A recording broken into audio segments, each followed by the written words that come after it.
Good evening, everyone.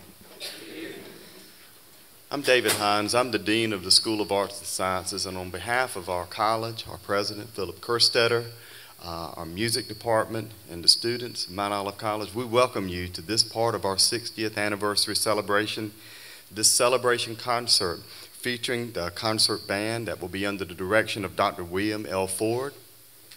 And also, later on, after the intermission, we'll have our concert choir tonight. Now, there will be an intermission between the performance of the concert band and the concert choir. It'll be about a 10-minute break as we try to give the concert band time to move their instruments out and then to set up for the choir. I asked very kindly, though, that if you need to exit the auditorium during the intermission, and that's certainly fine, but simply exit stage right if you go in and out this door, because this side is where the people will be bringing in and out the instruments. So during the intermission, if you need to leave for personal reasons, just exit through stage right there. The music department asked me particularly to express appreciation to Miss Sherry Jennings and Ken Eubanks for the hard work they've done over the past few days to assist in the setup, and they do a lot of work behind the scenes. A lot of us around here would have a much more difficult time doing our jobs without the good jobs that these people do every day, so we sincerely appreciate that. Following the performance this evening, we are still all systems go for fireworks, okay? So we're going to shoot some fireworks up tonight. We're going to celebrate, and we're going to have us a little party. Is that all right? Now, I like that, a little enthusiasm. Now, we will also be serving hot chocolate and s'mores, but that will be over in the Murphy Regional Center. And in fact, there's a kind of a covered sidewalk area in front of the Murphy Center. If it's still drizzling, I'm going to be optimistic. If it's still drizzling a little bit of rain, that'll be a nice spot from which to watch the fireworks. So we encourage you to go over and have a good time. You can either go inside the center or stand right outside, whatever makes you most comfortable, but you're certainly invited to enjoy the festivities of this evening. One of the things I do want to call attention to, I'm excited about the program that's being provided by our concert band. I love the variety of the music, but this evening is also very special in that our concert choir will be premiering. It's actually the world premiere of North Carolina Triptych, 3 poems by our own David Rigsby. And David and his wife Jill are here, and I wish they would stand up and let everybody greet you this evening.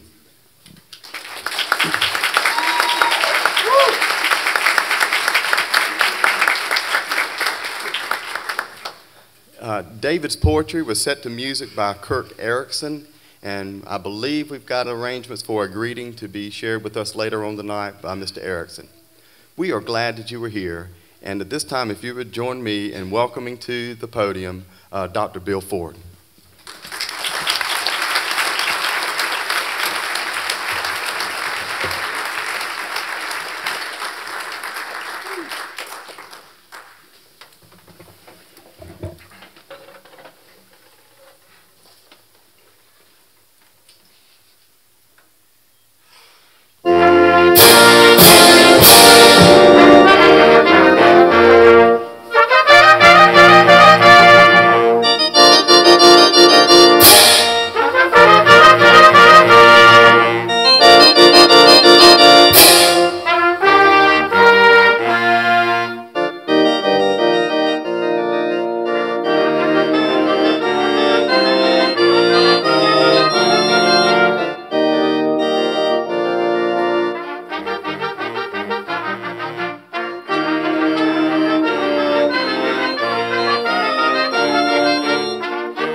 Hello.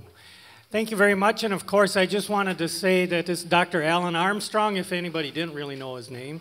But he's joining us on the first piece. Thank you very much on that. His name was left off the program, but it was my fault. It was my fault. I was bad. But anyway, so that was our first piece. Now we're moving on with the shape note singing medley that we have next.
We're starting our part of the program with two pieces that are both essentially prayers, and we felt that it would be appropriate on this occasion to offer them up. The first is by Stephen Paulus, who is a wonderful composer from up in the upper Midwest, where there's so much great choral music.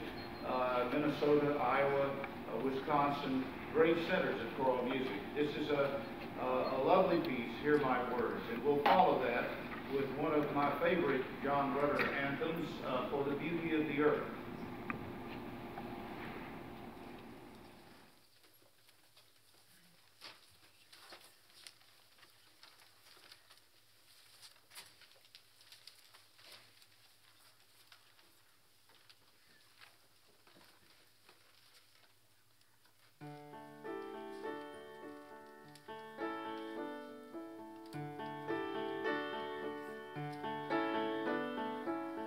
Hear my words.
Okay.